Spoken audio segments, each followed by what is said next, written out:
This book is Beat Depression by David Hinds from the year 2001. This is chapter 9 called Anxiety. In the eyes of the advertising industry, the most desirable mental state for a potential consumer is a kind of free-floating anxiety and depression combined with a nice collection of unrealistic goals and desires. The New York Review of Books, 2nd of June 1983. The bottom line, anxiety is fear spread thin and wide like a pizza. Anxiety, the precursor to depression, can be broken down into 3 components. The best way to understand this is to imagine a cassette playing in a cassette player. The reel on the left has a recording of your past anxieties, and the other reel, which represents your future, has only blank tape because you have yet to live and record the rest of your life. The cassette can be played both ways. Where the tape goes through the tape head is where you are in life now, depressed. Let us examine each of the 3 components so that in later chapters we can see how to strip anxiety of its power to torture and depress our minds.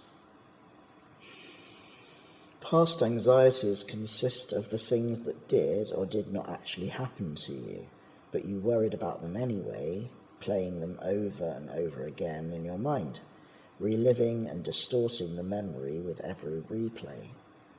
People who suffer from panic attacks or depression have a tendency to rake up the past and relive the awful things that happened to loved ones or indeed to ourselves. We are constantly reminded of things we did but shouldn't have done to other people. We feel guilty, remorseful, and wretched. That all too familiar internal dialogue within our minds consists of things we should have done but didn't, and things that we shouldn't have said but did. Thoughts, action replays, and voiceovers of tragedies, and foul-ups in the past come flooding back to remind us how we failed and how hopeless we are. No matter which of the 7 bittermints from the previous chapter is your weakness, there are 2 areas crucial to your recovery which must be addressed: forgiveness and revised thinking. By forgiveness, I mean forgiving yourself for past mistakes and forgiving those who have wronged you. By revised thinking, I mean the phase that follows clearing the mind of blame for past failures and the internal clutter that gets in the way of recovery. These 2 important topics are fully covered in subsequent chapters. To continue the analogy of a cassette player in your mind, forgiveness and revised thinking are what will be recorded on the right-hand reel of tape, your future without depression. Later, in parts 4 and 6 of the book, we have some unfinished business on the left-hand reel, your past, to sort out.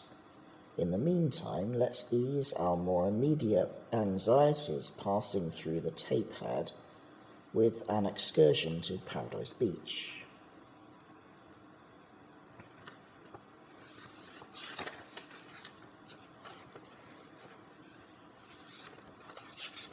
Paradise Beach.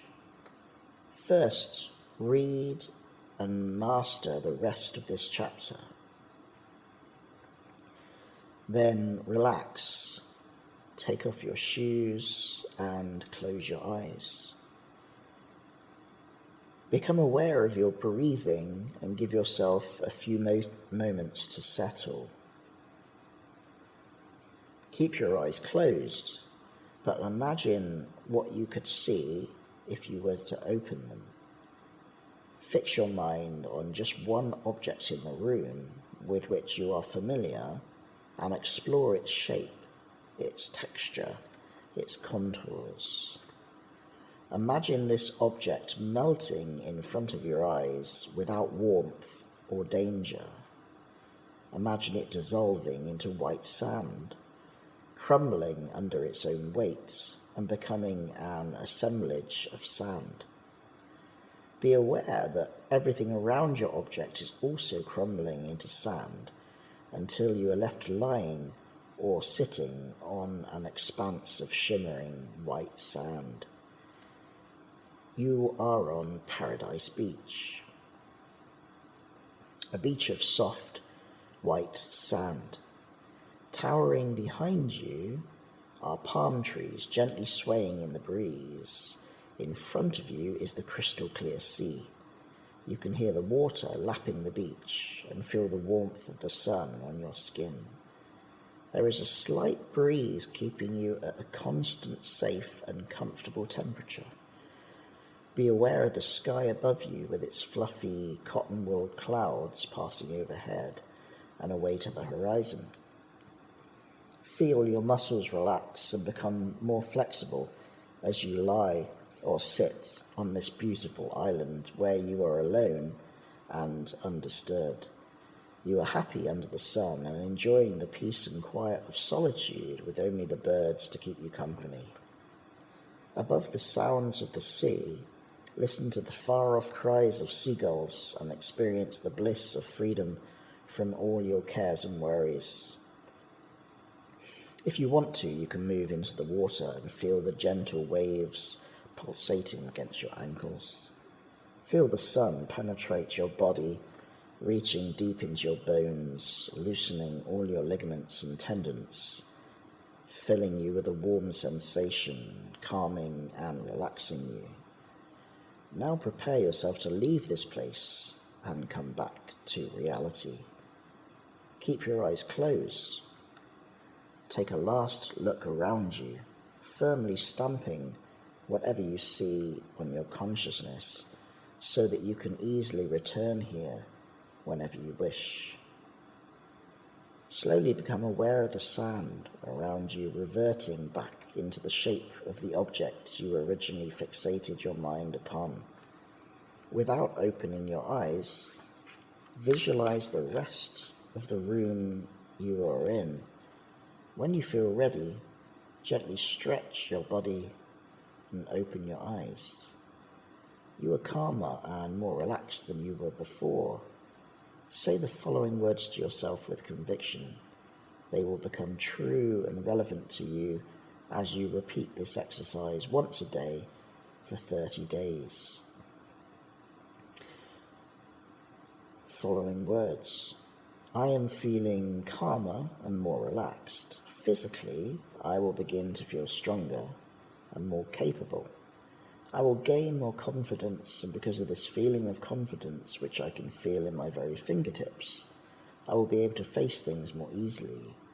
I will be able to do all of the things I need to do. I will feel this confidence welling up inside me, and I will feel rested and relaxed. I will find it easier to concentrate, and as I do so, I will feel a deep sense of security and comfort. I will find that my thoughts are less centered upon myself, and as each day goes past, I will feel stronger in my mind and in my body.